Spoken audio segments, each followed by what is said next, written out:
YT जय श्री राम में आपका स्वागत है। कैसे हैं आप सभी। आज मैं रिसेंटली थिएटर में रिलीज हुई एक तमिल हॉरर मूवी को लेकर आई हूं जिसका नाम है गार्डियन, जिसमें हंसिका मोहतरमा लीडिंग रोल पर है। तो चलिए फटाफट से वीडियो को शुरू करते हैं।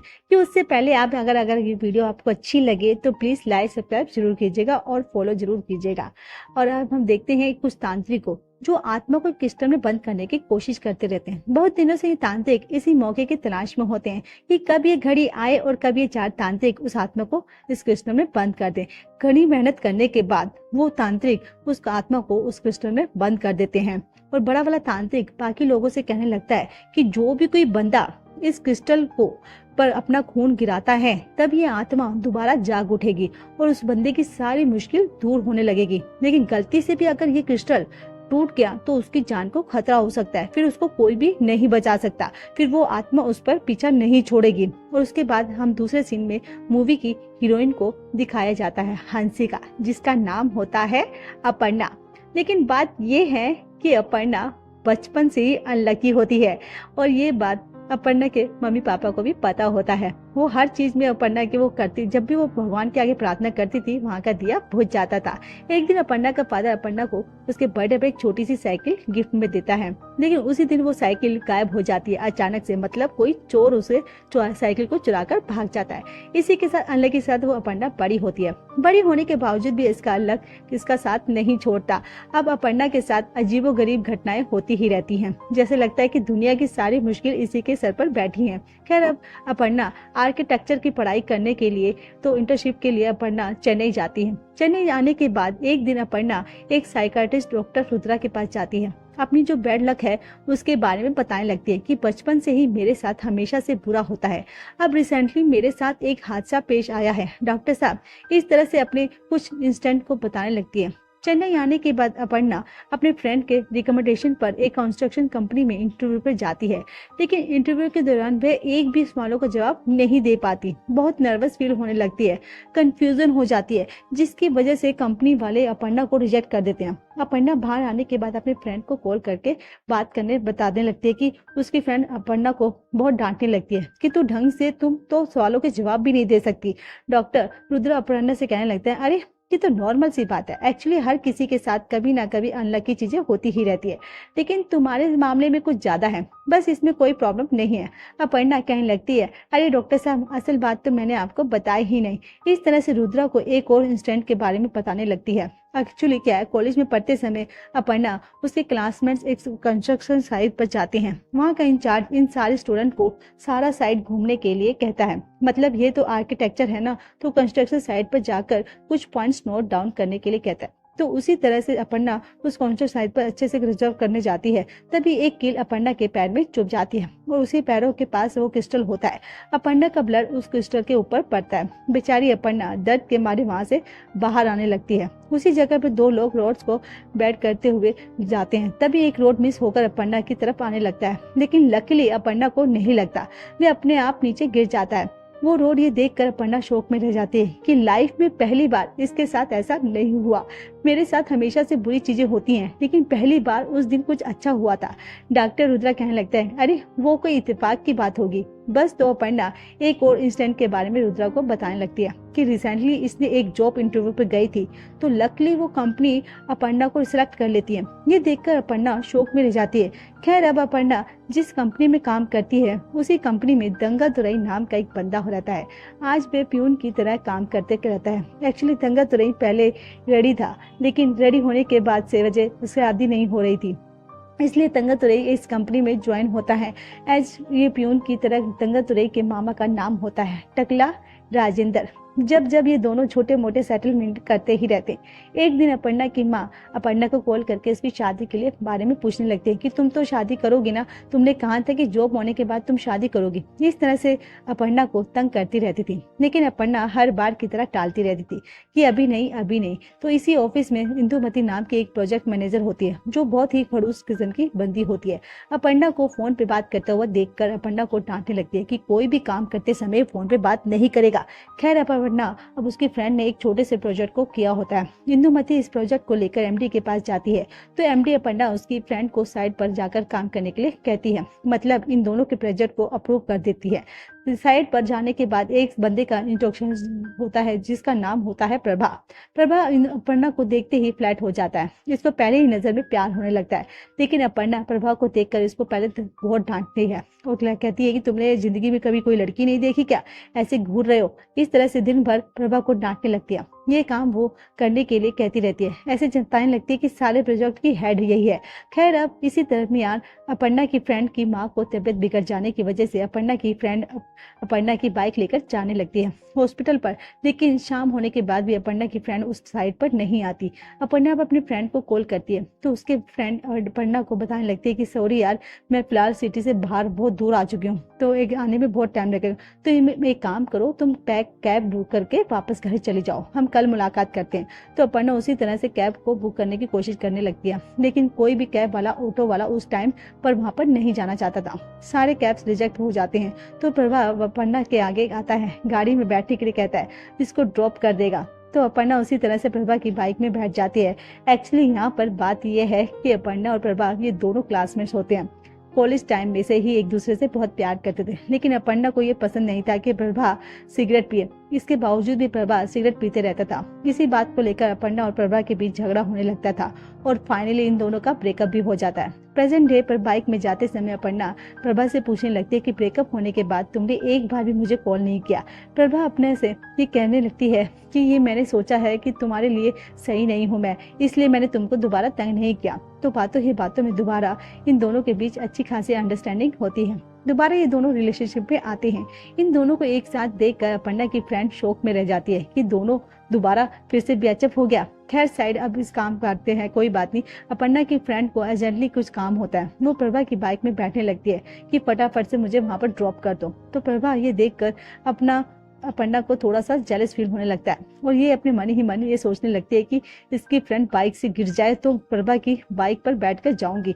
तो सेम उसी तरह से थोड़ी दूर जाने के बाद अपर्णा की फ्रेंड बाइक से नीचे गिर जाती है। अपर्णा की फ्रेंड प्रभा को बहुत डांटने लगती है कि ये तुम्हारी बहुत ही अजीब बाइक है, मैं नहीं बैठने वाली तुम्हारी बाइक में, तुम अपनी गर्लफ्रेंड को ही बिठा लो। ये देखने के बाद अपर्णा खुश हो जाती है और ये शौक भी हो जाती है कि मैंने जो कहा वही हुआ, ये पॉसिबल कैसे है। खैर एक दिन प्रभा की माँ की तबीयत बिगड़ जाने की वजह से उसको हॉस्पिटल में एडमिट किया जाता है। डॉक्टर चेकअप करने के बाद प्रभा को ये बताने लगते हैं कि तुम्हारी माँ का हार्ट ट्रांसफर करना पड़ेगा और वो भी 48 आवर्स के अंदर अंदर। तुम किसी डोनर को जानते हो तो फटाफट से तलाश करो। ये सुनने के बाद बेचारा प्रभा बहुत डिस्टर्ब हो जाता है। उसके बाद 48 आवर्स में डोनर कहाँ से मिलेगा। प्रभा की परेशानी को देखकर अपर्णा अपने मन ही मन ये सोचने लगती है कि काश कोई जल्दी कोई डोनर मिल जाए तो प्रभा की माँ बिल्कुल ठीक हो जाएगी। तो सेम कुछ ही घंटों बाद एक डोनर उसको मिल भी जाता है। प्रभा की माँ का ऑपरेशन भी सक्सेसफुल हो जाता है और ये खबर न्यूज़पेपर में छपी थी कि इस तरह से अपर्णा उस डॉक्टर रुद्रा को दिखाने लगती है। रुद्रा कहने लगता है कि हाँ ये बात तो मुझे भी शॉकिंग नहीं लगी, लेकिन ये भी कोई इत्तेफाक की तो बात हो सकती है ना। अपर्णा एक और इंसिडेंट बताने लगती है। एक्चुअली कुछ दिनों पहले इनकी कंपनी की साइड से एक फुटबॉल मैच हो रहा था। प्रभा की टीम कंटिन्यूली 3 गोल्स कर चुकी थी और दूसरी टीम एक भी गोल नहीं की थी। अपर्णा अपनी मन ही मन कहने लगती है कि इस बार एक ऐसी टीम जीतेगी जो क्या मजा आएगा, काश जो इसको 0 है वही जीत जाएगी, क्या पता काश अगर इस बार दूसरी टीम जीतेगी तो बड़ा मजा आएगा। तो सेम उसी तरह से दूसरी टीम प्रभा की टीम को हरा देती है, कंटिन्यूली गोल करने लगती है। ये सुनने के बाद डॉक्टर रुद्रा अपर्णा से कहने लगता है तुम तो बहुत ही लकी हो, करोड़ों में किसी एक को होते हैं ऐसा वरदान और वो भी लकी पर्सन हो तुम। अपर्णा रुद्रा को कुछ और बातें बताने लगती है। एक्चुअली इसकी कंपनी में जो इंदुमती है ना प्रेजेंट मैनेजर, वो दूसरे के प्रोजेक्ट को अपना बताकर एमडी के पास अच्छे से इम्प्रेस कर बन जाती है और रिसेंटली इंदुमती ने एक लड़की के साथ ऐसा ही किया था जिसकी वजह से बेचारी की जॉब चली जाती है। एमडी उसको जॉब से निकाल देता है। सो दूसरे दिन इंदुमती सेम उसी तरह से अपर्णा के साथ भी ऐसा करने लगती है। मतलब अपर्णा ने एक प्रोजेक्ट को किया होता है लेकिन एमडी के पास जाकर ऐसे जताने लगती है कि इंदुमती ने ही इस प्रोजेक्ट को किया था। वो एमडी सारे एम्प्लॉयज के सामने इंदुमती को अप्रिशिएट करने लगती है। पर ये सब कुछ देखकर अपर्णा तो शौक में रह जाती है, लेकिन मीटिंग के दरमियान भी में कुछ भी बता पाती है। मीटिंग से बाहर आकर अपर्णा अपने फ्रेंड से कहने लगती है कि इंदुमती जैसे लोग ज्यादा दिन तक जिंदा नहीं रह सकते, लोगों को धोखा देने वाली बेवड़ी लड़की। अब अपर्णा की बातें वो प्यून तंग तुरई सुन लेता है। और एक्चुअली फुटबॉल मैच में भी तंग तुरई ने अपर्णा की मुंह से कुछ ऐसा ही सुना था। खैर, अब दूसरे दिन जब अपर्णा उसके फ्रेंड ऑफिस में बस ऐसे ही एक दूसरे से बात कर रहे होते हैं तो थोड़ी देर के बाद इंदुमती ऑफिस में से गुजरने लगती है और वो इन दोनों को देखती रहती है। और देखते ही देखते इंदुमती टेबल के ऊपर चढ़कर अपना सर गिलास से मारने लगती है और वहां से नीचे जमकर आत्महत्या कर लेती है। ये देखकर ऑफिस के सारे लोग शोक में रह जाते हैं। इसी दरमियान तंगा तुरई अपना के पास जाता है, अपर्णा को बोलता है कि ये मैडम, आपके पास सच में कुछ पावर तो है, आप जो भी बोलती हो ना सब कुछ होने लगता है। फुटबॉल मैच में भी ऐसा ही हुआ था, मैंने आपके मुंह से सुना था ये सब, और आज इंदुमती के साथ भी कुछ ऐसा ही हुआ है। तो तब जाके अन्ना को थोड़ा कंफर्म होने लगता है, हाँ ये बात तो सच है, मैं जो भी चाहती हूँ वही हो रहा है। अपर्णा अपना डॉक्टर से कहने लगती है कि सर, लेकिन डॉक्टर साहब, मेरी अच्छाई के पीछे एक बुरा काम भी होता था। फॉर एग्जाम्पल, जब अपना पढ़ना पहली बार इंटरव्यू देने गई थी तो उसके बगल में एक टॉपर बंदा बैठा था। उसके मार्क्स बहुत ही ज्यादा टॉप लेवल के थे। इस बंदे के मार्क्स को देखकर अपना थोड़ा कंफ्यूज हो गई थी। और लेकिन जब इंटरव्यू खत्म होने के बाद उस लड़की के सारे मार्क्स अपर्णा के सर्टिफिकेट पर होते हैं तो अपर्णा की वजह से उस बंदे की जॉब चली गई थी। मतलब वो बंदा इंटरव्यू पर फेल हो गया था। और एक रात बाद की बात है कि माँ के ऑपरेशन हुआ था ना, हार्ट ऑपरेशन, एक्चुअली उसी वक्त एक बंदे का एक्सीडेंट हुआ था और उसी का हार्ट प्रभा की माँ को ट्रांसफर किया गया था। डॉक्टर रुद्रा अपर्णा से कहने लगता है कि मैं नहीं जानता ये सब कुछ बातों पर, चलो एक काम करो, ये जो पौधा है ना, इस पौधे को 6 इंच बड़ा करके दिखाओ। तो अपर्णा कहने लगती है, अरे डॉक्टर साहब, अगर मैं मान लूंगी तो ये पौधा बड़ा हो जाएगा। तो इसी दरमियान अपर्णा का सर चकराने लगता है, सर दुखने लगता है। इसका रुद्रा पूछने लगता है कि अपर्णा क्या हुआ तुमको। अपर्णा कहने लगती है, डॉक्टर साहब जरूर कुछ गलत होने वाला है। इस तरह से एक और इंसिडेंट के बारे में रुद्रा को बताने लगती है। एक्चुअली कल अपर्णा की फ्रेंड प्रोजेक्ट को दिखाने के लिए उस एमडी के पास गई थी, लेकिन वो एमडी अपर्णा की फ्रेंड के साथ मिसबिहेव करने लगा था, इधर उधर टच करने लग रहा था। अपर्णा की फ्रेंड रोते हुए कैबिन से बाहर आकर अपर्णा को ये बात बताने लगती है कि उसने मेरे साथ मिसबिहेव किया है। अपर्णा अपनी फ्रेंड को लेकर अपना एमडी के पास जाती है और वहां पर जाकर उसको डांटने लगती है कि तुम ऐसी लड़कियों के साथ मिसबिहेव नहीं कर सकते।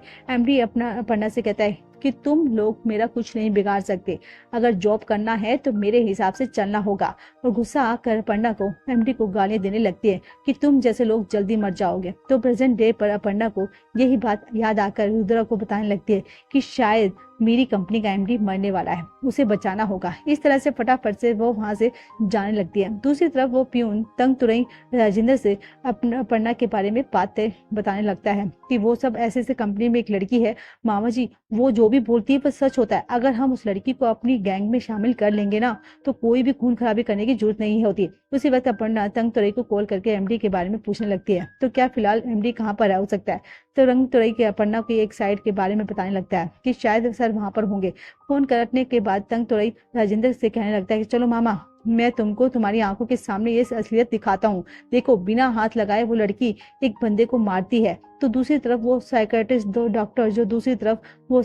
डॉक्टर रुद्रा अपर्णा के कंपनी के ओनर को कॉल करता है जिसका नाम होता है स्टीफन, और वो एमडी स्टीफन का भाई होता है। रुद्रा स्टीफन से कहने लगता है कि मेरे पास एक लड़की आई थी और उसका कहना है यह है कि तुम्हारे भाई की जान को खतरा है, तुम्हारे भाई की जान को बचा लो। मतलब रुद्रा ऑलरेडी स्टीफन को जानता होता है और स्टीफन उसी तरह से अपने भाई को कॉल करके ये बात बताने लगता है कि तुम जहाँ पर भी हो फटाफट से घर लौट आओ।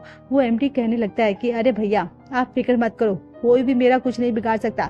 तो दूसरी तरफ जब अपर्णा उस एमडी को ढूंढते हुए जब वहां पर जाती होती है तो रास्ते में ही उसका एमडी उसको नजर आ जाता है। अपर्णा एमडी को रोककर जब बात कर ही रही होती है तो इसी दरमियान में एक नोकीली चीज आकर एमडी के गले में काट कर चली जाती है। उसी वक्त उस एमडी मतलब स्टीफन के भाई की मौत हो जाती है और दूर से राजेंद्र और तंग तुरई ये चीजें देखकर शोक में रह जाते हैं। हाँ यार, ये तो कोई मामूली लड़की है ही नहीं। खैर, अपर्णा अपने घर आकर बहुत गुस्सा करने लगती है कि आखिरकार मेरे साथ ऐसा क्यों हो रहा है। गुस्से में आकर घर के सारे सामान फोड़ने लगती है। इसी दरमियान अपर्णा की नजर उस क्रिस्टल पर पड़ती है। वो तो जो की लगी थी ना, उसी दिन अपर्णा क्रिस्टल को अपने साथ घर में ले आई थी। इसी क्रिस्टल की वजह से सब कुछ ये हो रहा है, इसलिए वो क्रिस्टल को वहीं पर तोड़कर फेंक देती है जिससे कि वो टूट जाता है और उसमें से क्रिस्टल से एक बहुत ही भयंकर आत्मा बाहर आती है और शायद ये आत्मा अपर्णा की बॉडी में चली जाती है। खैर उसके बाद अपर्णा फ्रेश रूम में जाती है तो वॉशरूम में देखती है वो आत्मा अपर्णा के सामने प्रकट होती है और ये आत्मा हूबहू अपर्णा के जैसी ही होती है। और वो आत्मा अपर्णा से कहने लगती है कि मेरे साथ इन्होंने जो भी बुरा किया है मैं उन लोगों को नहीं छोड़ूंगी। अपर्णा कहने लगती है कि एक जीव को मारना बहुत बड़ा पाप होता है, ना तो तुम कैसे मार सकती हो। तो एक इंसान को वो आत्मा कहने लगती है कि आखिरकार तुम मेरे बारे में जानती ही क्या हो। इस तरह से अपर्णा को वो अपने बारे में बताने लगती है। एक्चुअली इस आत्मा का नाम होता है मीरा। मीरा आंध्र की रहने वाली होती है, लेकिन मीरा की एक तमिलन बंदे से लव मैरिज होती है। तो इन दोनों की एक छोटी सी बेटी भी होती है, लेकिन हस्बैंड एंड वाइफ के बीच झगड़ा होने के बाद ये दोनों अलग हो गए थे। मीरी किसी कंस्ट्रक्शन कंपनी में एक चार्टेड अकाउंटेंट की तरह काम करती रहती थी, अपनी बेटी को अच्छे से परवरिश करती रहती थी, किसी भी बात की कोई कमी नहीं होने देती। एक दिन मीरा की कंपनी में एक छोटी सी पार्टी चलने लगती है। यहीं पर उन 4 विलन्स को दिखाया जाता है, त्यागराजन, स्टीफन, डॉक्टर रुद्रा और एक और बड़ा विलन। और ये चारों मिलकर 36 कंपनियों को रन करते रह रहे थे, यानी कि जो प्रोजेक्ट अप्रूव होने पर एक छोटी सी पार्टी हो रही होती है। इन सारी कंपनीज का अकाउंट मीरा ही डील कर रही होती है। हर एक दिन से ये चारों लोग मीरा के पास आकर एक रिक्वेस्ट को रखते हैं। एक्चुअली ये सारे के चारों ये लोग फेक कंपनी के नाम पर फॉरेन से पैसे मंगवाना चाहते हैं। इसके रिलेटेड कुछ अकाउंट्स को लिखने के लिए कहते हैं लेक्चर, लेकिन मीरा उनके लिए सब कुछ करने के बाद मीरा उन सबको मना कर देती है कि ऐसे फ्रॉड काम मैं बिल्कुल भी नहीं करती, लेकिन प्लीज मुझे माफ कर दीजिए। इस तरह से फाइनली मीरा जॉब छोड़ देती है, दूसरी कंपनी में जॉब ट्राई करने लगती है, लेकिन कहीं पर भी उसकी जॉब को नहीं मिलती। मतलब उन चारों ने मीरा के साथ ऐसा किया होता है कि मीरा कंपनी में जॉब भी नहीं कर पाएगी। ये सब कुछ देखने के बाद मीरा ठान लेती है कि ये सब वापस आंध्र लौट जाएगी, लेकिन तभी उसकी बेटी के मेन एग्जाम होते हैं। सोच लेती है कि मीरा की बेटी के एग्जाम खत्म होने के बाद मीरा अपनी बेटी के साथ आंध्र चली जाएगी अपनी मायके। खैर अब एक दिन जब चारों को ये बात पता चलती है कि इनकी एक कंपनी के ऊपर इनकम टैक्स की रेड पड़ने वाली है, अगर आईटी वाले आएंगे तो पहले अकाउंट के बारे में पूछेंगे, अकाउंट्स वगैरह दिखाने के लिए। तो ये चारों यही सोचने लगते हैं कि शायद मीरा इन चारों के बारे में इनकम टैक्स वालों को बता सकती है, तो मीरा को मारने का डिसाइड करते हैं। दूसरी तरफ आज मीरा की बेटी का बर्थडे होता है। मीरा अपनी बेटी को उसकी स्कूल ड्रॉप करके स्कूल खत्म होने के बाद उसकी फ्रेंड के घर पर जाने के लिए कहती है, क्योंकि मीरा अपनी बेटी को सरप्राइज देना चाहती थी। मीरा वापस अपने घर पर आकर अपनी बेटी के लिए केक प्रिपेयर करती है, एक साइकिल को भी वो खरीदती है अपनी बेटी को गिफ्ट देने के लिए। उसी वक्त वो 4 लोग मीरा के घर पर आ जाते हैं, त्यागराजन, स्टीफन, डॉक्टर रुद्रा और एक बड़ा विलन। फटक से मीरा पर हमला करने लगते हैं। मीरा इन लोगों को समझाने लगती है कि सर मैं तो यहाँ से जाने वाली हूँ, मैं आपके बारे में किसी को भी कुछ नहीं बताऊंगी, प्लीज सर मुझे छोड़ दीजिए। इसी दरमियान मीरा की बेटी मीरा को कॉल करने लगती है, पूछने लगती है कि माँ क्या तुमने केक प्रिपेयर कर लिया, अब मैं आ जाऊं घर पर। तो मीरा कहती है अपनी बेटी से, कहने लगती है हाँ बेटा थोड़ी देर और रुक जाओ, मैं तुमको लेने खुद आऊंगी। फोन काटने के बाद मीरा इन चारों से दोबारा बहुत रिक्वेस्ट करने लगती है कि आज मेरी बेटी का बर्थडे है, इसकी बेटी अनाथ हो जाएगी, लेकिन इसके बावजूद भी ये चारों मीरा को बहुत ही बेरहमी से मार देते हैं। इसके बाद घर को ही आग लगा देते हैं। इसके बाद ये चार तांत्रिक को बुलाकर मीरा की आत्मा को एक क्रिस्टल में बंद करवा देते हैं, और ये बॉटल्स में जो 4 लोगों के खून थे ना वो इन चारों के ही होते हैं, त्यागराजन, स्टीफन, रुद्र और बड़ा वाला विलन। आत्मा को बंद करते समय ये तांत्रिक एक कंडीशन को भी रखते हैं, जो वो क्रिस्टल अपर्णा को मिल गया था। अपर्णा को उस खून क्रिस्टल के ऊपर गिरा था, जिसकी वजह से अपर्णा आत्मा मीरा की मारने लगी थी। अब प्रेजेंट डे पर स्टीफन यही सोचने लगता है कि इसकी भाई की मौत का कारण वही अपर्णा है।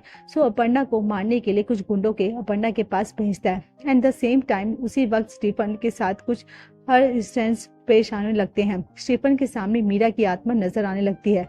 थोड़ी देर के बाद वो डॉक्टर रुद्रा स्टीफन को कॉल करके कहने लगता है कि स्टीफन तुम अपने के अपर्णा के साथ ऐसी वैसी हरकतें मत करो, वो अपर्णा कोई मामूली लड़की नहीं है, उसने तो मेरे सामने एक पौधे को 6 इंच बड़ा कर दिया है, इसके अंदर कोई शक्ति है, तुम जल्दबाजी मत करो। लेकिन स्टीफन रुद्रा की बातों पर यकीन नहीं करता। दूसरी तरफ अपर्णा की बॉडी में मीरा की आत्मा आकर उन गुंडों को बहुत मारती पीटती रहती है। उसी तरह जब स्टीफन वहां पर जाता है तो मीरा की आत्मा स्टीफन को भी बहुत ही बेरहमी से मार देती है। खैर दूसरे दिन राजेंद्र और तंगतुराई के पास एक कॉन्ट्रैक्ट आने लगता है, मतलब कोई इन दोनों को सुपारी देने लगता है कि किसी को मारने का है। तो ये दोनों यही सोचने लगते हैं कि अब अपर्णा की मदद लेंगे, अगर वो बोलेगी हाँ तो कोई भी बंदा मर जाएगा। दूसरे सीन में मीरा की बेटी को दिखाया जाता है, जो किसी हाफनेस में बहुत मुश्किलों का सामना करती रहती है।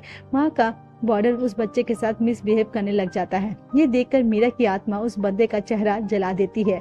मीरा की आत्मा अपर्णा से कहने लगती है कि तुम मेरी बेटी को वहां से निकालो। उसके बाद मीरा की अपर्णा की बात में आत्मा वो उसके अपर्णा की कहती है ठीक है, मैं तुम्हारी बेटी को निकाल लूंगी। फिर वहां पर रुद्रा को भी मार देती है। और इसी वक्त राजेंद्र और तंग तो रही वहां पर आकर इस चीज को देखकर शोक में रह जाते हैं। इन दोनों की मौत की खबर बड़े वाले विलन को पता चलती है, तो वो सीसीटीवी फुटेज को चेक करने लगते हैं। तो पता चलता है कि जिस वक्त रुद्रा मरा था उस वक्त उसके क्लिनिक पर राजेंद्र और तंग तुरई थे। वो दोनों डर के मारे भाग रहे थे।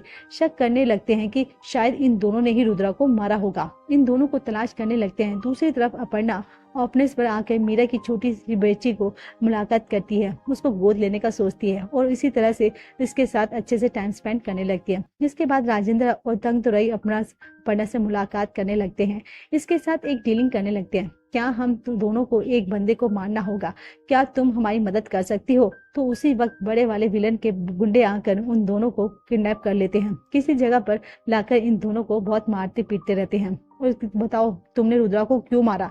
ये दोनों कहने लगते हैं अरे यार तुम लोगों को हम दोनों ही नजर आते हैं क्या, वहां पर एक लड़की भी तो थी, क्या लड़की नजर नहीं आई क्या। त्यागराजन कहने लगता है कि वहां पर टेरेस के ऊपर तुम दोनों के अलावा कोई भी नहीं था। तब जाके इन दोनों को ये बात पता चलती है कि इन दोनों के साथ अपर्णा नहीं बल्कि मीरा की आत्मा थी। उसी रात त्यागराजन अपनी फैमिली के साथ किसी रेस्टोरेंट पर जाता है खाना वाना खाने के लिए। तो उसी रेस्टोरेंट पर अपर्णा प्रभा के साथ होती है और उस बच्ची के साथ ही थी अपर्णा की बॉडी में मीरा की आत्मा होती है। थोड़ी देर के बाद त्यागराजन वॉशरूम पे जाता है और जहाँ पर वगैरह करने के लिए वॉशरूम में मीरा की आत्मा आती है त्यागराजन को मारने के लिए। And the same time Meera की बेटी अपर्णा से कहने लगती है कि आंटी क्या आप घर चले, मुझे नींद आ रही है। तो इस तरह से ये सारे लोग घर चले जाते हैं और उसके बाद राजेंद्र और तंग तुरई बड़े वाले विलन को कॉल करके अपर्णा के बारे में बताने लगते हैं कि उन दोनों को अपर्णा ने ही मारा है, इसमें हमारा कोई लेना देना नहीं है। इस तरह से फुटेज भी भेजने लगते हैं। तब जाके अपर्णा मीरा की बेटी को उसके ऑफिस ड्रॉप करती है। मीरा की बेटी कहने लगती है कि आंटी कुछ दिनों बाद मेरा बर्थडे है, क्या तुम मेरे बर्थडे के दिन तुम्हारे घर ले जाओगे। अपर्णा कहने लगती है कि हाँ बेटा जरूर। इस तरह त्यागराजन फटाफट से अपने घर में आकर अपने सारे कमरे के दरवाजे बंद करने लगता है, लेकिन इसके बावजूद भी मीरा की आत्मा त्यागराजन को बहुत ही बेरहमी से मार देती है। ये जानने के बाद बड़ा वाला विलन एक तांत्रिक को अपने पास बुलाता है और ये तांत्रिक मीरा की बेटी को अपने कब्जे में लेकर मीरा की आत्मा को यहाँ पर बुलाने लगता है। तब अब मीरा की आत्मा अपर्णा की बॉडी में से होती है, तो वो अपर्णा अब यहाँ पर आती है मीरा की बेटी को छोड़ने के लिए कहती है। वो लोग उस बच्ची को मारने की धमकी देने पर फाइनली मीरा की आत्मा अपर्णा की बॉडी से निकल जाती है। अब वह तांत्रिक मीरा की आत्मा को किसी डब्बे में कैद कर लेता है। जब अपर्णा इन लोगों का सामना करने की कोशिश करने लगती है तो बड़ा वाला विलन अपर्णा को मारकर जिंदा गड्ढे में डालकर दफना देता है, मतलब अपर्णा को भी मार देता है। इसके बाद वो विलन वापस अपने घर पर जाकर फ्रेश हो रहा होता है, तभी उसी वॉशरूम में उसको अपर्णा नजर आती है। ये तो एकदम शौक में रह जाता है, तुम तो मर चुकी थी ना। एक्चुअली बात ये है कि जब उस तांत्रिक ने मीरा की आत्मा को कैद किया था तो उस तांत्रिक को मीरा की आत्मा पर रहम आने लगा था। वह अपने आत्मा अपनी बेटी के लिए बदला ले रही थी, इसी तरह से रिलीज कर देता है। इसके बाद मीरा की आत्मा दोबारा अपर्णा की बॉडी में आकर उसको मारने से बचा लेती है और प्रेजेंट में इस बड़े वाले विलन के पास आकर इसको मार देती है। फाइनली अपर्णा मीरा की बेटी को गोद लेती है। इस तरह से ये मूवी यहाँ पर खत्म हो जाती है। एंड ये मूवी कैसी लगी, क्योंकि हम आगे बड़ी मुश्किल से अब ये वीडियो को लाते हैं और फिर इसको एक्सप्लेन भी करते हैं ताकि आप लोग अच्छे से समझ पाओ। अगर अच्छी लगे तो प्लीज़